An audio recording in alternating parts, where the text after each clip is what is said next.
स्वागत है आप सभी का हमारे इस यूट्यूब चैनल में। आज के वीडियो में क्लास 9th का साइंस जो पढ़ाए थे उसमें पार्ट 1, ठीक है। तो अब इस पार्ट 2 में पढ़ेंगे, ठीक है। तो ये चैप्टर का नाम है जीवन की मौलिक इकाई, बायोलॉजी का है, चैप्टर 5 है, ठीक है। तो 8 तक सवाल बताए थे, तो 9वां सवाल है जीन बताना था, कुछ जीन क्या है, ठीक है। तो जीन क्या है, ठीक है, इसके कार्यों के बारे में लिखे, ठीक है। जीन क्या है इसके कार्यों के बारे में लिखे। तो जीन क्या है, डीएनए का एक खंड है, ठीक है। डीएनए का एक खंड है। डीएनए क्या होता है, अगला सवाल 10वां सवाल में पता करेंगे, ठीक है। तो जीन क्या है, डीएनए का एक खंड है। जीन गुणसूत्रों की लंबाई में एक रैखिक क्रम में व्यवस्थित रहता है। जीन क्या गुणसूत्रों की लंबाई में एक रैखिक क्रम में व्यवस्थित रहता है, होते हैं, ठीक है। एक जीन गुणसूत्र की कार्यात्मक इकाई है, ठीक है। एक जीन क्या है, गुणसूत्र की कार्यात्मक इकाई है। कार्यात्मक मतलब क्रियात्मक करने वाला, ठीक है, इकाई है। एक जीन या कई कोशिका कार्यों के लिए उत्तरदायी हो सकता है, ठीक है। एक जीन या फिर एक कोशिका कई एक जीन या एक कई कोशिका कार्यों के लिए उत्तरदायी हो सकता है। तो जीन क्या है, डीएनए का एक खंड है। खंड मतलब कि एक टुकड़ा है, ठीक है। डीएनए का एक खंड है जीन, ठीक है। अब इसमें देखिए 10वां सवाल है, कोशिका में विद्यमान दोनों न्यूक्लिक एसिड का नाम बताएं और वे क्या कार्य करते हैं ये भी बताना है, ठीक है।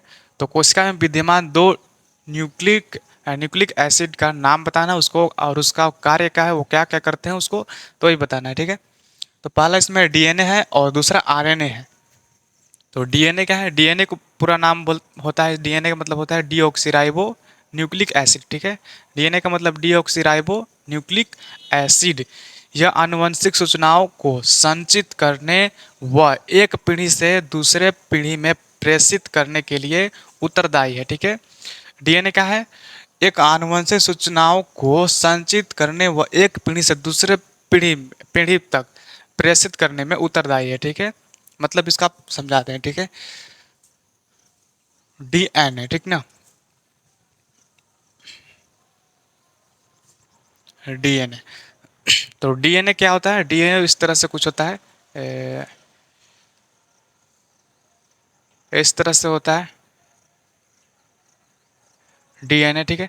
तो डीएनए क्या करता है, जो एक पीढ़ी से दूसरे पीढ़ी में प्रेषित करने के लिए उत्तरदायी हो सकता है। जैसे कि कोई डीएनए मतलब रूपरेखा, जैसे कि एक, एक करेला है, एक करेला है और एक लौकी है, ठीक है।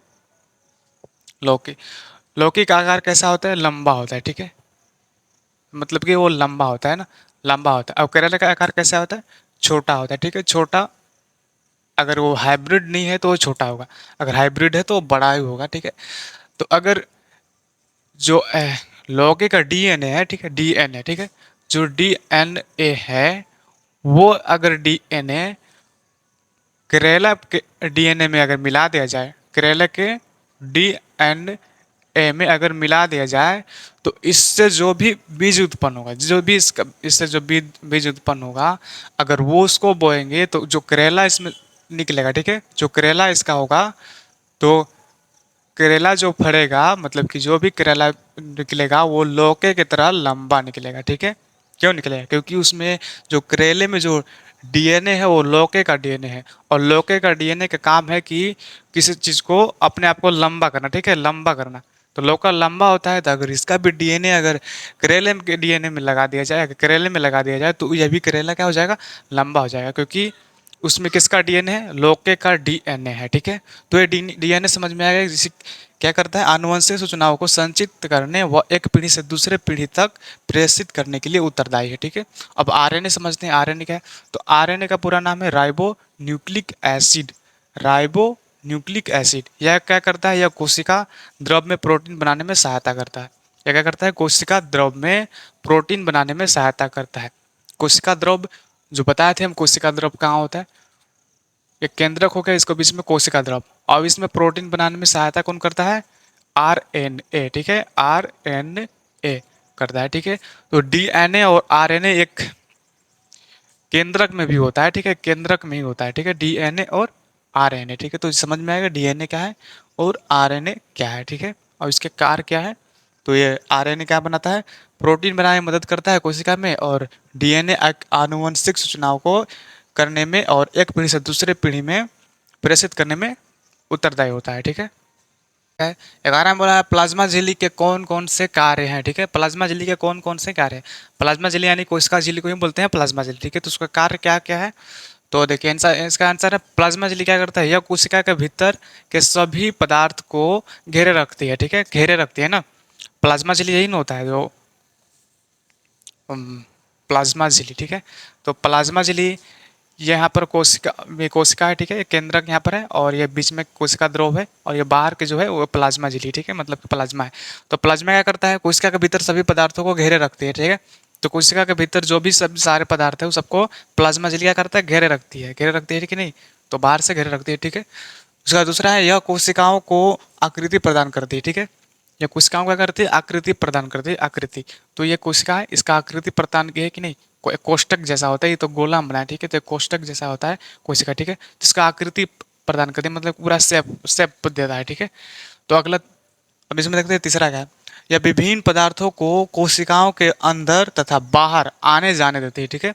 प्लाज्मा झिल्ली क्या करती है, कोशिकाओं को जो विभिन्न पदार्थ होते हैं उसको बाहर भी जाने देती है और अंदर भी आने देती है, ठीक है। कोशिका झिल्ली क्या होती है, बाहर भी जाने देते हैं और उसको अंदर भी आने देते हैं, ठीक ना, कोशिका झिल्ली का कार्य, ठीक है। चौथा, इसके अंदर कोशिका का केंद्रक होता है, ठीक है। तो इसके अंदर कोशिका का केंद्रक कहाँ है, कोशिका का केंद्रक किस में होता है, प्लाज्मा झिल्ली में होता है कोशिका का केंद्रक, ठीक है। तो इसको बोलते हैं केंद्रक, इसको बोलते हैं केंद्रक, ठीक है। अगला इसमें सवाल, आंसर इसमें पांचवा में, प्लाज्मा झिल्ली द्वारा परिवहन का सभी कार्य होता है, ठीक है। प्लाज्मा झिल्ली में क्या होता है, परिवहन का सभी कार्य होता है, प्लाज्मा झिल्ली द्वारा परिवहन का सभी कार्य होता है, ठीक है। इसमें केंद्रक है, कोशिका द्रव है और प्लाज्मा झिल्ली है, और इसमें कोशिका द्रव में बहुत सारे पदार्थ होते हैं और भी होते हैं, ठीक है, जैसे राइबोसोम हो गया, माइटोकॉन्ड्रिया हो गया, ठीक है। और इसको अंदर आने और बाहर जाने देता है कौन, प्लाज्मा झिल्ली, ठीक है। किसी पदार्थ को अंदर भी आने देता है और बाहर भी जाने देता है, और कोशिका को एक शेप देता है, एक आकृति देता है, और कोशिका को एक घेरे में रखता है, ठीक है, मतलब कि एक बंद करके रखता है, कोशिका को कहीं अलग बिखरने नहीं देता है, ठीक है। तो ये प्लाज्मा झिल्ली के काम है, ठीक है। तो अब इसका अगला सवाल है 12 नंबर सवाल, ठीक है। तो 12 इसका सवाल है राइबोसोम और सेंट्रोसोम में अंतर स्पष्ट करें, ठीक है। राइबोसोम और सेंट्रोसोम में अंतर स्पष्ट करें, ठीक है। तो राइबोसोम और सेंट्रोस्टोम में अंतर देखो क्या क्या है इसमें, तो एक तरफ है राइबोसोम और एक तरफ है सेंट्रोसोम, ठीक है। तो राइबोसोम में पहला है, ए नंबर में दिया है, यह सूक्ष्म दानेदार गोल रचनाएं होती है, ठीक है। यह सूक्ष्म दानेदार और गोल रचनाएं होती है ना, जो सूक्ष्म मतलब बहुत छोटे होते हैं, ठीक है, दानेदार मतलब छोटे दानेदार जैसा, और रचनाएं जो होते हैं, ठीक है, इस तरह से होते हैं, ठीक है। और इसमें एक एक सूक्ष्म पारदर्शक कारक काय है, ठीक है, क्या है, सेंट्रोसोम का है एक सूक्ष्म पारदर्शक काय है, ठीक है। अगला इसमें बी नंबर है, राइबोसोम एमिनो अम्ल से प्रोटीन का संश्लेषण करता है। राइबोसोम क्या करता है, एमिनो अम्ल से ना, राइबोसोम में एमिनो अम्ल होता है, अम्ल मतलब कि एसिड, ठीक है। तो ये अम्ल से प्रोटीन का संश्लेषण करता है, ठीक है। इसमें बी नंबर में, यह सूक्ष्म बिंदु की आकार के संरचना में महीन तारक किरणें होती है, ठीक है।